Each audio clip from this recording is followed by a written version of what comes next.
Hi, this is Dr. Bob Dannenhoffer, Public Health Officer from Douglas County, with another of our Facebook Live events. As usual, I'm sporting the latest look in balaclavas here, which give nice face protection. And so I've got quite an array of them. Now, I will take this down because there are some people who read lips, so we'll go ahead and do that. So again, Dr. Bob Dannenhoffer, Public Health Officer from Douglas County. It's June the 15th. And so let's start with, as we normally start, with how things are going in the world. It's pretty grim. We're now at 8 million cases and 436,000 deaths. It took us 3 months to get to the first millionth case, only 10 days to get between the 6th and 7th million case, and less than 9 days to get from the 7th to the 8th million case. So things are really spreading. So if we look at the number of new cases each day, which is something I look at all the time, we went weeks and weeks and weeks with no days over 100,000, and now we've been over 100,000 new cases in the world every day for the last 2 weeks. So this is really spreading in the world. It's especially spreading in Brazil, India, Mexico, and Russia. Those are 4 areas that we worry about. In the beginning, this spread in China, but then it spread to more wealthy areas in the US and in Europe. But now it's spreading to some of the really impoverished nations. And we worry that people who are impoverished will have a difficulty doing social distancing. We realize that many of them are in subsistence jobs, and they'll need to go to work even though they're ill, and so we really do worry about the spread there. In the U.S., we're at 2.16 million cases and 117,000 deaths, so really a lot of deaths. We thought we would sort of peak at 80 and then stay in the 80s until September. We're at 117 and are adding about 1,000 deaths and about 20,000 new cases every day. So 20,000 new cases in the country is a lot of cases. And we're seeing big surges in California, Texas, Florida, North Carolina, and Alabama. Again, many areas are fairly warm, so we're not seeing much hope that warm weather is going to make this better. Now in Oregon, we had talked about this a few weeks ago, and I said we had nearly the perfect curve, the flattened curve. It looked like we were down at 20 to 40 cases a day. And in fact, our 7-day average at this low point was about 40 cases a day, and it looked like this disease was going to go away. Well, we opened up and other things happened, and now we're really seeing a surge in cases. So we had 184 cases today, and over the last 7 days, we have averaged over 120 cases a day. That is a lot of cases when we were down to less than 40. So we are, I believe, seeing what I would call the second wave here in Oregon. Oregon still has a relatively low attack rate and a low death rate. So we're 5th lowest for attack rate and 5th lowest for death rate. And so we're doing okay there. But this recent upsurge in cases is really worrisome. And we're seeing today, for example, Baker County had 99 cases. Well, Baker City is much smaller than Douglas County. Union County, much smaller than Douglas County, and they had 99 cases. So that would be like us having 400 new cases in one day. So that's really quite worrisome. Lincoln County's had a lot of cases, and we're continuing to see a lot of cases up in the northern part of the state.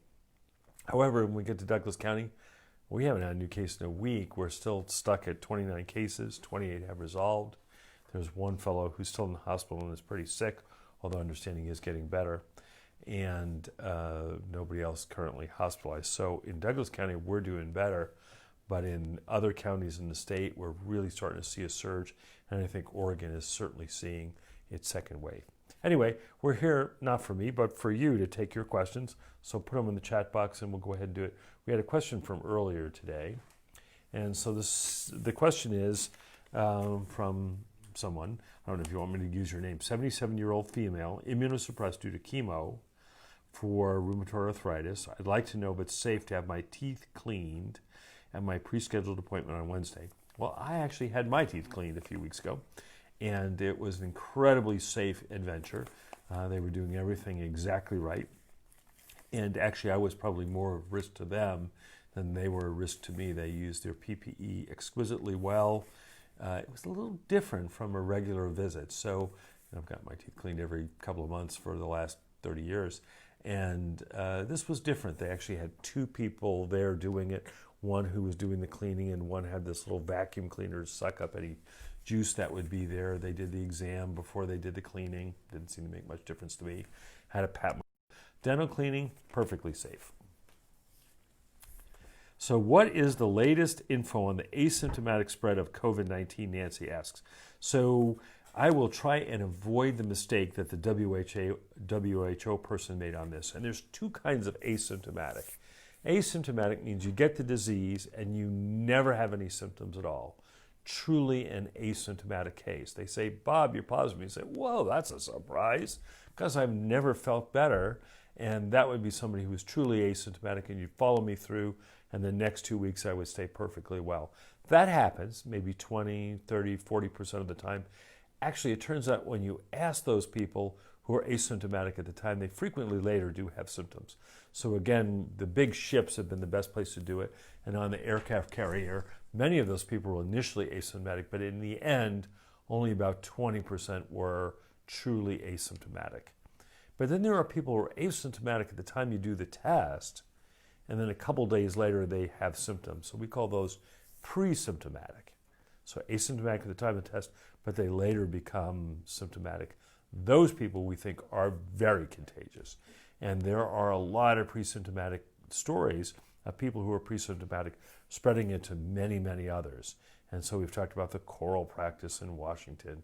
We've talked about the lawyer in New York. We talked about the person in the cocktail party in Connecticut. All of these people who felt well and spread the disease to a lot of people when they felt well or just even mildly sick. So we do know that pre-symptomatic spread is, while uncommon, spreads a lot of disease. We think that 20% of the people spread 80% of the disease, and it's mostly in the pre-symptomatic phase. Now, people who are truly asymptomatic, never have symptoms, it's really hard to know how much disease they spread, because you'd have to have them around where there was nobody else who's symptomatic. So we don't know about truly asymptomatic spread. There's only one case I know about where there was truly asymptomatic people spread it to others. Pre-symptomatic spread, very clear. Asymptomatic spread, we really don't know. Somebody says, is it true that some cases present as GI symptoms only? Absolutely. So the Chinese first recognized this, where a guy with abdominal pain, they were working up for all the different kind of things, spread it to lots of people on the ward. He didn't have respiratory symptoms. We've had a couple of cases here where the people have only had GI symptoms, mostly diarrhea, and sometimes really terrible diarrhea from this. So yes, diarrhea can be the only symptom. And so we are recommending that if you have any one of the symptoms, and especially the symptoms that are less common. So fever, I don't get fevers very often. So if I got fever, that would be uncommon.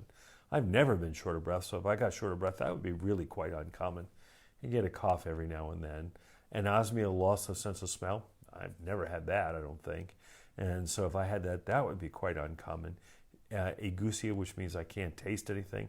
I know I've never had that, and because I love to eat. And so if I had that, that would be unusual. Really bad diarrhea, we all have probably a little loose stool once now and again, but really bad diarrhea is, I think, quite uncommon if I had that. So if you have this, especially have more than one of these, you definitely should get tested. We have plenty of tests out there for symptomatic people, so I would absolutely, positively recommend, if you have symptoms, to get tested. So is there a chance of going back to phase 1 or worse if cases continue to rise, Mary asks. I really hope not. I read an article today about how demoralizing it would be to go back to lockdown. And so I really don't even want to sort of imagine that. I can imagine it could happen. I think much more likely is what we'll do is pause, wait a little bit, see what's happening here. And then if things are worse, we're starting to see still a huge rise in cases, we then may move back. But I think for right now, we're just standing on the ice, watching it crack under our feet and wondering if these are just sort of little cracks or if these are going to be big cracks. Going back would be hard, right? Because there are a lot of people who spent whatever savings they had through this first time, and going back to phase 1 or lockdown would be very, very difficult. So, what are your thoughts about people not requiring masks? And I won't go into any specific things. So, masks are, I think we've talked about it every single time we've done this. I think we've done it 25 times now. And every time we've done it, we've talked about masks, and there always changes. So, in the last week, there have been 3 new studies that have talked about masks. And these 3 studies, some are observational, some are mathematical, and some are a combination of the two. And they really are thinking, again, that masks are more important. Also, when you look at places in the world that have controlled this, masks have, for most of the people, been a prime part of the strategy. Now, it's very interesting that New Zealand has done great on this. They used a little bit of masks, a lot of lockdown, a lot of contact tracing. Taiwan used a lot of masks, a lot of contact tracing. Japan used a lot of masks, not much testing, not much contact tracing. Korea used a lot of masks, a lot of testing, a lot of contact tracing. So it sounds like in the places that have been successful, you have to use some combination of the 3. Now in the US, we're doing a fair amount of testing, but not a lot. There are still, we'll get later to testing, we still, I think, are not doing enough testing of symptomatic people. We're not doing a great job yet with contact tracing in most of the country. Now, I think in Douglas County we're doing great. And we're not doing a great job on masks, so I don't think we're doing any of the things particularly well. Again, the other thing that I did is, I go to these webinars all the time, several times a day, where leading experts in the field talk about this. And the fellow that was on stage is brilliant, and he'd said that if he had one strategy that he would do more of, it would be masks. Another guy from North Carolina last night who was on 60 Minutes talked about masks as the strategy. And I think the data is there that masking really would help. So I think we should require them now. And I know there are a lot of places that don't do it. And as I said, we don't have the mask police. And I don't think we will have the mask police. And so we're just asking people to do it. So one of the things I said to my wife, for the first, when I was in medical school and in residency and in the Navy, I wore a tie almost every day. And there's nothing more ridiculous than a necktie, right? Uncomfortable around the neck and serve absolutely no purpose. Certainly my balaclava is much less annoying than a tie and may actually do some good. So really, if somebody said, Bob, you had to wear a tie for work, I'd grumble a little bit, but do it. But in this case, I'm wearing this balaclava to protect others from getting the disease. And certainly that's much more important to me than any of those other things. So I think as a country, we really should get into this. Now, I have been looking at mask usage around town as I'm around town in the grocery store and whatever else. And I think we peaked at about a third about a month ago, and I'm seeing a steady erosion in the use of masks. And I think that's unfortunate. So I think we should do it. I don't ever denigrate people for not using masks, but you really should. Okay, so Diane says, how do we know if the increases are related to the protests? This is so fascinating because the protests really were a chance to spread a lot of disease. These were people relatively close together, lots of them shouting, which produces a lot of respiratory droplets, and doing this night after night. So the risk was there. Now it's very interesting, though. The places that are hottest now for the increases are not in the cities. They're in places like Union County. We'll talk a little bit more of that today. Lincoln County, all places that didn't have protests. And the places that did have protests, New York, Chicago, Atlanta, have not seen a big increase in cases. Now, maybe too early. Remember, when somebody gets exposed on the 1st of May, they don't usually come with symptoms until the 5th or 6th of May. If they have mild symptoms, they may not get tested at all. If they are getting sick enough so they go in the hospital, that's usually the 6th or 7th day of the illness, which is the 12th or 13th of May. And then a few days to get the test back would be about the 15th. So maybe 14 days after that, you'd see it. We're now at the 21st day of the protests. So we may be starting to see it this week. But at least so far, most of the outbreaks not related to the protests. So how is this considered a second wave? Can you describe the wave phases? So the way I would look at waves is I would look at the graph that looks at the number of new cases per day. So the total number of cases will obviously continue to rise. The number of active cases rises and falls so slowly. But if you look at the number of new cases per day, and there were a couple on the website today, or we'll put this up later. And again, the number of new cases in March was very low, rose to about 80 to 100 a day in the end of March, and then fell back down to about 40 a day 3 weeks ago. It's now to 120 a day, so we've had our largest days ever before. So what I would say a second wave is a peak, a trough, and a peak. And if we're not in a peak, a trough, and a peak, I don't know what is. Now, the good news is if you look at hospitalizations, which relates to severe disease, is there was clearly a peak in March. There's not much of another peak now. So hospitalizations may not be at a peak, but remember that what we find first, or while you have adequate testing, is mildly symptomatic disease. But this mildly symptomatic disease can then spread to people where you'll get more symptomatic disease. So think about this outbreak in this food processing plant. The people who work at the food processing plant were mostly young immigrant people and people who were not very sick because they were out working all day in this food processing plant. But they go home and they have grandparents, they have people that they live with who might work in nursing homes. They may work a second shift in a nursing home, and then it will spread then later to the older, sicker people who might really get sick. So I think we're in a wave. So again, we had a peak, we had a trough, we have clearly another peak of cases. We're going to look carefully to be sure that we don't have a big peak in hospitalizations. Yeah. So Lori says, I teach third grade. Can I use a plexiglass board between students to allow them to work together like cashiers? I don't know. Actually, in France, they've done that. They have these little plexiglass shelters around each of the kids. I don't know what we're going to do in the U.S. The good news on students is elementary school kids especially do not appear to either spread the disease or to be super spreaders. So they've opened up schools now in Europe, in France and Denmark and other places. And when they've opened them up, they've really not seen any big spread among students. And in fact, in France, where they've really carefully followed this, almost all the cases in kids in school came from their parents rather than from other students. And there have been a couple of cases where kids have had this and have been at school, and none of their contacts have had it. Iceland did a similar study. So it really looks like kids may be what we call sort of dead-end infections. They get this, they're not going to spread it to anybody else. That's the good news for opening up school. Again, what the three strategies we're hoping to do for kids is to have them physically distant. And so we're looking to have each kid in class to have at least 35 square feet to themselves. We're looking for kids who are older to wear masks, and we're looking to discourage those things that have lots of contact.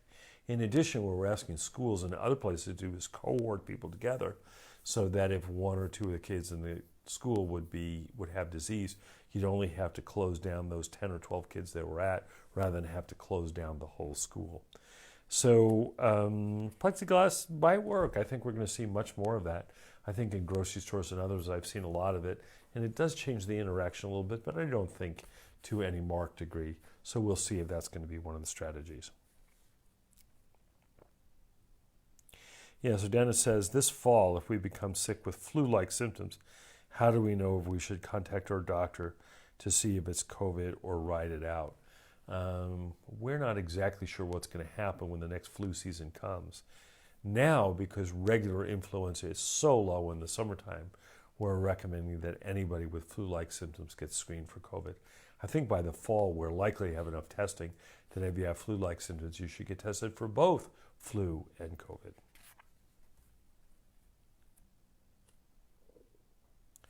So Kat says, would you discuss the use of shields in more depth? My understanding that the shields protect both people, allow smiling, and are more comfortable. So if you go to last Friday's thing, yeah, I think that's all right. They both protect the wearer as well as the people around them. I think they are more comfortable. They allow you to smile, and so the use of the face shields is really quite reasonable. I saw a picture today of the kids in France. They're using both face masks and shields, which are even safer. So yeah, I think the use of face shields is perfectly okay. And by the Oregon rules, a face shield that goes below the chin and a face covering are exactly equivalent. So Florence says, when kids go back to school, if they have flu or cold-like symptoms, are they going to be tested each time? So they shouldn't go to school if they have flu-like symptoms or cold symptoms. So if they have any symptoms suggestive of COVID, they should go home and be at home until they have 3 days without any symptoms, without the use of Tylenol or ibuprofen. So you have to be home, you have to be well for 3 days, no fever, no antipyretics, and then you can go back. Do they need to get tested? Maybe. It's not really, because again, kids don't usually get very sick with this. Maybe. I will tell you the tests are distinctly uncomfortable, and I'm not sure that I want to be holding down a lot of 7-year-olds to do the test when I'm not sure I would do anything different if it was positive. Now, if there was somebody else in the family who was sick, if they were living with a high-risk person, then you might want to get them tested. But other than that, I think testing would be optional and discretionary. Very different than if I came up with symptoms. So since I'm in healthcare, if I came up with symptoms, I should definitely get tested. So Kelsey said, what are your thoughts on sports participation? So I've been part of the group that's been putting together these guidelines. I work with the governor's group, but this is a different group through a bunch of people who are putting together national guidelines for sports participation. Well, all sports are not the same. So cross-country running, probably pretty low risk. Singles tennis, probably pretty low risk. Then you start to get other things that are a little bit higher risk, like soccer, things where you may have occasional contact with others, maybe volleyball, lacrosse. And then you have the really high-risk sports, which I think are going to be things like basketball, where there's a lot of close standing and breathing, football, and wrestling. And so the thoughts on sports participation now is at this stage, I think things where you can still maintain social distancing and participate in sports is perfectly good. The good news is it's summertime, and so that the football players and all the players at this point should be working on fitness training, weightlifting, running, those kind of things, which you really can do at a distance. So I'm all for that. You know, sports are important for a lot of reasons. For kids, sports is a natural antidepressant. For sports, the kids get a lot of their energy out. Sports also helps to bring up strong minds and bodies. So I'm all in favor of sports, but I want it to be safe. I really think if we got back now to lots of right-in-your-face football, that could spread some disease. Now, when we talked about kids less than 10 not being spreaders, we do know that teenagers start to spread a little bit more, and young people, that's college age and above, do seem to be really at the prime for spreading. So we'll see what happens. I don't know what's going to happen, whether we'll have a this sports season this year. So Betsy says, my children want to visit from California, and they're a big family. I miss them. How worried should I be? Well, there's two things. You could give the disease to them, or they could give the disease to you. Again, Douglas County, a very low incidence area, and if you've been well and staying at home, your chance of giving it to them, very small. However, California is a high-risk place. They're having 2,000-3,000 cases every day, and we see more cases imported from California than we see locally. So, yes, there are cases in California, and it also depends on where they are in California. There's some areas that have a lot of disease, other areas not very much disease. They're a big family. Well, if they're a big family that's all quarantining together, the risk is low. But if they're a big family and this one's out to judo practice and this one's out to sports practice, this one is in the church choir and whatever, they bring all of their experiences back, and they could be a moderate risk. So if you're in that situation, how could you decrease the risk? One is have all of your gatherings outside. Again, outside is many, many, many, many times safer than indoors. So if you could have a barbecue with them, so much safer than having them come into your all in your living room. So you can do it outdoors. The second is if there's anybody who's the least bit sick, they should not come to the party and get tested. And you could limit other hugging and whatever else along the way. But I know in family groups that's hard to do. And again, this is a risk continuum. So if you said these were sick people from California who were around lots of people who are COVID positive, the risk would be much higher. If they've all been reasonably well, they've been quarantining before they come, the risk would be lower. I mean, the safest would be not to see them at all, but that's pretty miserable for those of us who love our grandchildren. So I wouldn't be too worried, but on the other hand, I would take as many precautions as you could, and the best ones would be do it outside.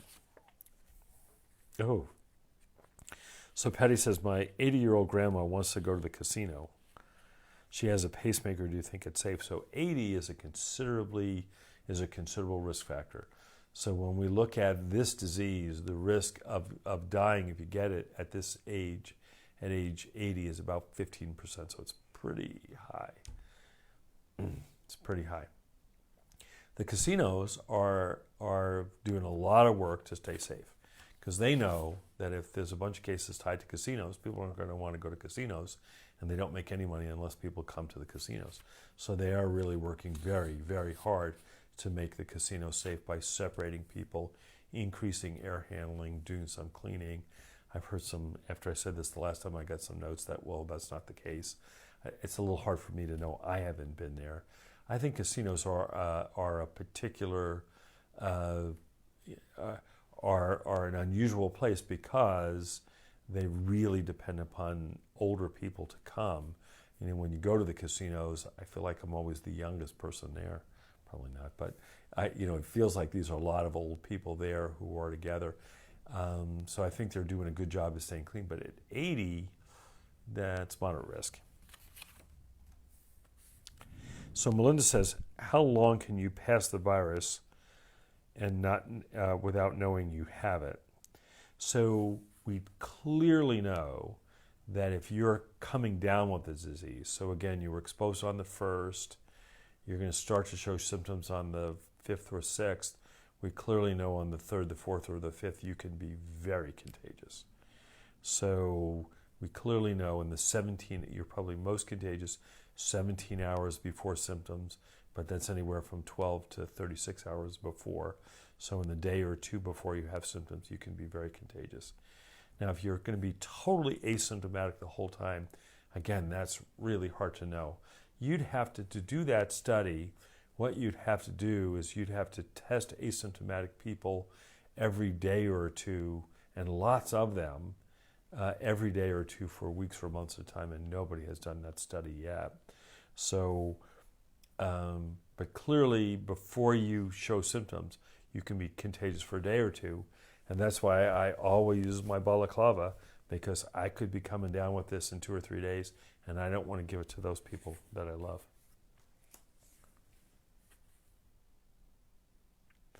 So why do you always say that the test is uncomfortable? Because I don't lie, because it is uncomfortable. So there's a bunch of new tests out. So the most accurate test is a test where they get the fluid from your lungs. You can't do that unless you're intubated, so that's a little off the table. The next best test is a test of your posterior nasopharynx. So you use a swab, which is like this long, not quite this thick, but this long, about as thick as a toothpick, and you put it back 5 inches, leave it there for 4 seconds, twirl it, and pull it out. That is the most accurate place to swab from. Now, you can swab from the anterior part of the nose, which is just the first ½ inch of your nose, or from your mouth, or from your spit. Those all get less and less and less sensitive. And so you can use those places. They are more comfortable to do, but less sensitive. We in our clinic want the most sensitive and the most specific test, and that's why we're doing nasopharyngeal swabs. But yeah, I think this is why we should think twice about our fascination with asymptomatic testing. If you're symptomatic, you should get the test, but if you're not symptomatic, it's not exactly clear that anybody's going to want this more than once. And the asymptomatic test tells you just about this minute. It doesn't tell you what's going to happen a day or 2 or 5 days from now. And that's why I think our national obsession with asymptomatic testing is a bit odd. So Amy says, can you get the virus in a swimming pool or a hot tub? We do not know of any cases where people got this in a swimming pool or a hot tub. But again, this virus started in January in China. We're not presumably not that many people were swimming, at least outdoors in a swimming pool. We think that this virus is killed by even low levels of chlorine, like you see in a pool or hot tub. So I wouldn't say never could, but we think swimming is a relatively safe activity. Pools are opened up. We're still asking people to socially distance because we don't think it would actually go through the water, but you see kids in the pool who spit in each other's faces and do those kinds of things, and that's how we think it would spread rather than actually through the water itself. So somebody says, can you be tested if you don't have a PCP? Now, again, we would strongly recommend that everybody have a doctor. One of the best things you can have in life is a doctor who you trust when you have these complicated questions, and you could say, well, doc, what do you think I should do? And they can, them, they know you. So that would be one of the best things you could do. But if you don't have a PCP at this minute and still want to get a test, you can call the Aviva Clinic in Sutherland at 541-459-3788. That's 541-459-3788. And somebody there will help you to get a test. Now, the good news is that there is going to be a residency, family practice residency, starting at Aviva in just a few days. And these are 8 incredible young doctors who are coming here to town who are going to finish their family practice training. They're all graduated and they're all going to be great. And in fact, my doctor recently retired, so I'm going to try and have one of them as my new PCP. And so I'm very excited about them being here, but they're going to be taking new patients. So if you don't yet have a PCP and want to get tested, 541-459-3788. But then the next call you should make is to Aviva and see if you can get on the list to get a new PCP.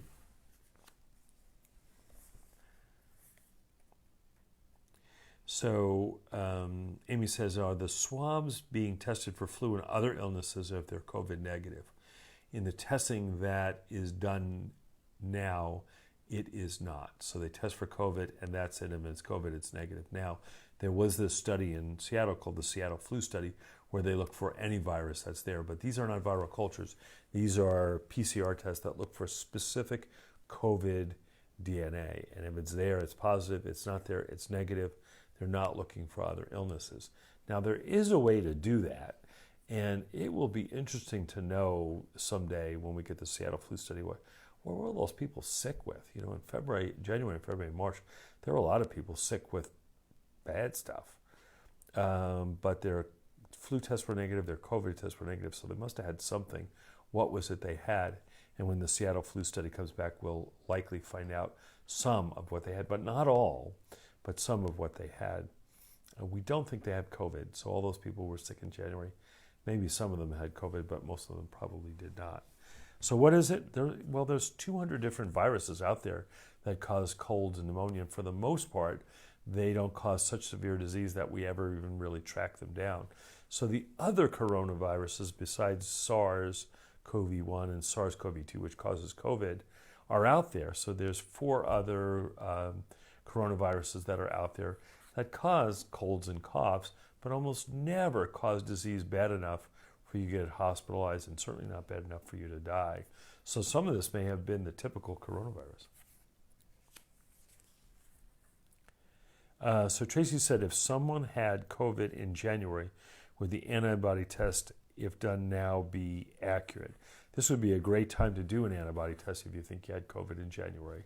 The test I would get is the IgG test rather than the IgM test. So when we've talked before, we have this really incredibly complicated antibody system that's just amazing. I mean, that is just incredibly amazing that it can find these viruses and make antibodies to them. And your IgM antibodies go up a few days to a few weeks after you have the illness, peak at about a month or so, and then fall way off. IgG antibodies come up at 2 to 4 weeks and then stay high for weeks, months, or maybe even your lifetime. So if you got an IgG antibody test, and again, the ones I would do are ones at one of the big labs, Mayo, LabCorp, Quest, OHSU, and those would be the tests to look for that. This would be the perfect time to look to see if you had antibodies. And the antibodies could do a couple things. One is it could answer your questions. What, did I have COVID back in January? The second is, if you had a high level of antibodies, you might be a candidate for convalescent plasma. That is, they would take your blood, give it to somebody who had the disease to help them fight it. So one of the things we always talk about is what things look like they're working. So we go through all of those. It looks like chloroquine and hydroxychloroquine don't work. The FDA initially was a little enthused about them, and they allowed it to be used for sick people with COVID. They today suggested it not be used for anybody with COVID. However, it's still used for people with arthritis and malaria, but not to be used for COVID. Convalescent plasma, that's again plasma you take from somebody who just had the disease, give it to somebody who has the disease, and hopefully it'll fight the infection. The Chinese looked at this, 500 people got the plasma, 500 didn't. Didn't seem to make a big difference. That was disappointing because we'd hoped that convalescent plasma would work. The other one is something called IVIG, which is concentrated antibodies against all kinds of viruses, not just COVID. That seems to maybe help a little bit. There's still a little bit of interest in Pepcid, which is this drug used for heartburn. Still a little bit of interest in remdesivir, but I think we have not yet gotten the drug which is truly a game changer. So again, using a sports analogy, all of these are bunt singles.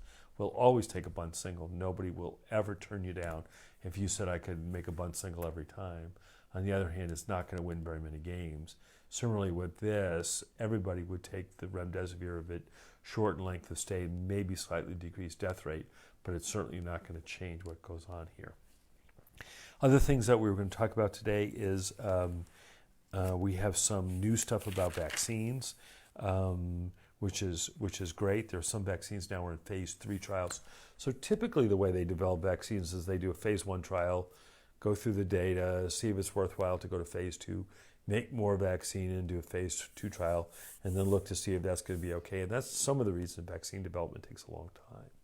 Because of all the money we're putting into vaccine development now, what they're doing is they're making the vaccine for the phase ahead even before they know it works. Now, normally, that wouldn't be financially particularly useful to do because you could make all this vaccine and then have a failure in the trial. But we're so desperate for a vaccine that they're allowing these to go. Now, they say they're not cutting back on safety, and it appears that they're not. But the vaccine trials are proceeding fairly quickly. You know, the hope would be still that in the end of this year, or more likely in the beginning of next year, we might have a vaccine that works.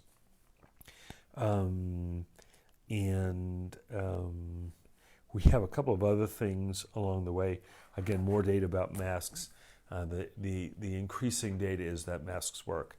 Another study that came out is they looked at, and if you're interested in this, they asked 511 epidemiologists. I'm not sure where they got that number from, but they asked 511 epidemiologists when they thought it would be safe to do a range of activities, like go to the dentist, when they think it would be safe to do a handshake with a friend, when they thought it would be safe to hug a stranger, as they do in Europe, and did all of those times. And there were some which was never, like the hugging strangers got to be the, like, I'll never do that. But other things, these epidemiologists or people who really study disease and know, most people thought at this time it would be safe to go to a restaurant with distancing. Most of them thought it would be safe to go to a regular scheduled doctor's appointment. Most of the people thought it would be safe at this point to go to a bar if there was adequate distancing. So it was the kind of things that we've allowed in phase 1 and early phase 2. They were a little skeptical about going on an airplane. They were a little skeptical about public transport. They didn't specifically ask about cruise ships, but I think most of us who do epidemiology would be more than a bit skeptical about going on cruise ships and hugging strangers. So again, I think hugging strangers, probably shaking hands, probably going on cruise ships, maybe somewhat in the distant future. Okay, 6:39. Do we have any more questions? All right, couple of numbers.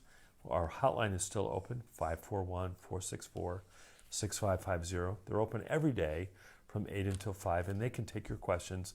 They have lots of resources. They don't know the answer to every question, but when they have a question about a question, they send it to somebody who might know the answer, like me. And if I don't know the answer, I send it to somebody who knows the answer. And we can go all the way to the CDC if we need to, but usually we can do pretty good at answering your questions. And then if you want to get a COVID test, please call your doctor. If you don't have a doctor, the number is 541-459-3788. And again, we're asking people to stay safe. We think staying home when you're sick, number one, social distancing, wearing a mask, washing your hands. And the last thing I would ask people is please be kind.